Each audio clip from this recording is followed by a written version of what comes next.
तुम्ही तुमचं आर्थिक फिटनेस प्रमाणपत्र केलंय का? म्हणजेच तुमचा ITR भरलाय का? केला नसेल तर आत्ताच करून घ्या.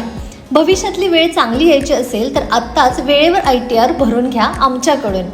आम्ही घेतो तुमच्या आर्थिक फिटनेसची काळजी. सर्व प्रकारच्या फायनान्शियल सर्व्हिसेससाठी राजश्री फायनान्शियल सर्व्हिसेस.